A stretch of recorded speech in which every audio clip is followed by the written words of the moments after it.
Okay, so let's chat just for a minute here about last week's work. So video 5, which you should have probably watched already, was about your papers.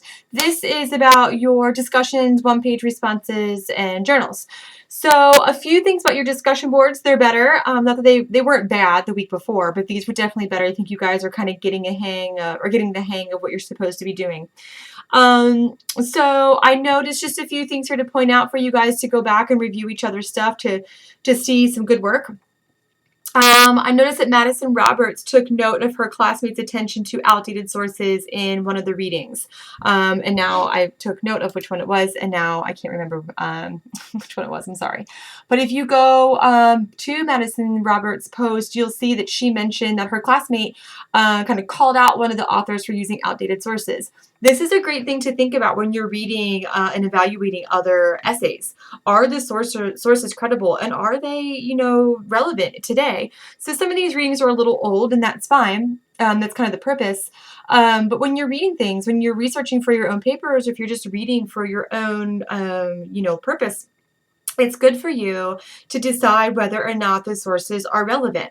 In your own research, you do want to use sources that are no more than 10 years old, depending on the discipline. So if you're writing about literature or art or something like that, you can probably use sources that are about 10 years old, no more. But if you're writing about technology or like major social change that's happened recently, you don't want sources that are very old, right? Like say you're writing a paper about the development of the iPhone.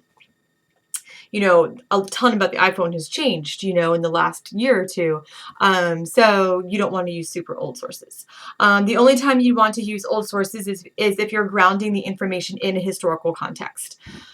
So nice work there, Madison. Jenny Peed noted how the term American changes in one of the readings for this week. That is an interesting thing to think about, is how the writers develop their ideas through the development of the term, in this case, the term American, right? So that's an interesting thing to think about, and I like that Jenny pointed that out. Also, Brittany Murdoch did a great job breaking down the types of sources used in the readings. That's an important part. The process here is really evaluating what the writers are doing, not just the content, like what they're saying, but how are they doing this? And I like that Brittany took some time and said, okay, they're doing this, this, and this. They cited this person and so on, really kind of looking at it very objectively for what the writer's doing. Most of you seem to be pretty interested in the welfare queen, which is pretty cool because we've been talking a lot about with marriage equality and things, and gender has been a big topic in the media recently with the wage gap and stuff like that. So not that those topics aren't important, and sure, they deserve discussion, but we don't often talk about things like welfare, at least not recently, very much. So I like that you guys kind of tackled that topic, and I read some really interesting things about the welfare queen on your journals. A lot of you decided to write about that in your journal, and a few of you even mentioned some interesting stuff about how you discussed the welfare queen with your family and found out that you stand on two opposite sides of the spectrum. That's always kind of a freaky part of education, when you realize that you might be learning something or believing something different than your family. So it can be frustrating, but it's actually really cool to start recognizing these things. So I appreciate that you're talking to your family members and your friends about this class's material. That's awesome.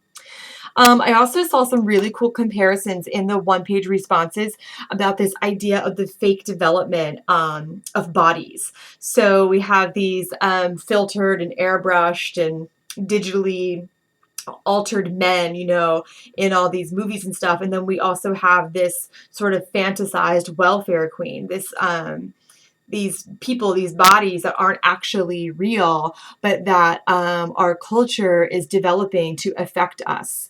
So that was just really cool. A few of you mentioned that, and I hadn't actually thought about it in those terms. So I really appreciate that sort of creative thinking.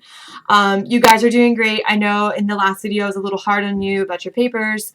I do want you to know that I think you guys have great skills going on here. I'm seeing really great things in your discussions and your one-page responses, and I'm really hoping to see that level of thinking translate into your papers. Don't be afraid of your papers, right? Your papers, yeah, they're worth more points, but that's your place to play, right? That's your place to take these ideas that maybe you've been toying around with on the discussion boards and your one-page responses and journals, and to really take ownership of them and make them something super cool. So keep up the good work on your discussion boards, your journals, and your one-page responses. You guys are doing great. And I'm looking forward to seeing the same sort of creativity in your next papers that you're giving me in your one-page responses. You guys are awesome. Have a great day.